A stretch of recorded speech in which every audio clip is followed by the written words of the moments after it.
Hello everyone! Praise be Jesus and Mary. So ngayon tara, samahan nyo kaming dalawin o pumunta sa parokya ng Santissima Trinidad dito sa bayan ng Malolos, probinsya ng Bulacan. Pagpasok nyo nga ng patio guys, bubungad agad sa inyo yung napakalaking imahe ng Santissima Trinidad, ang Diyos Ama, Diyos Anak at Diyos Espiritu Santo na iniisip ko talaga kung gawa ba siya sa bronze or sa bato.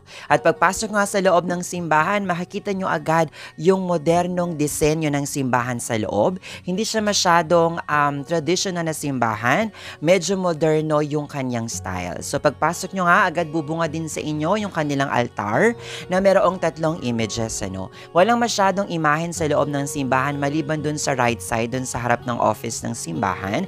Makikita nyo lang agad pagpasok ay ang kanilang patron na Santissima Trinidad, ang Santo Cristo sa kanan at ang Mahal na Birhen ng Santo Rosario sa bandang kaliwa. So kapag pinagmasdan nyo nga guys yung kanilang patron, may makikita kayo nakasulat sa ilalim na Unitas in Caritate, which means union with love through God o pagkakaisa sa pagmamahal sa pamamagitan ng Diyos. At nakita nyo na nga yung imahe ng Santo Cristo at ang Mahal na Birhen ng Santo Rosario sa dalawang gilid ng patron at itong painted na image ng Divine Mercy sa side ng mga lectors and commentators.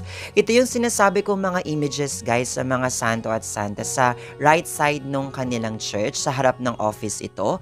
Makikita nyo dyan ang lahat at ibang-ibang uri ng santo na pwede nyong pag-alayan ng inyong mga panalangin. Nandyan din ang patrona ng Diocese ng Malolos, ang Mahal na Birhen ng Immaculada Concepcion. Makikita nyo din dyan guys ang napakagandang imahe ng Santo Entierro at ang isa pang imahe ng Banal na San Tatlo.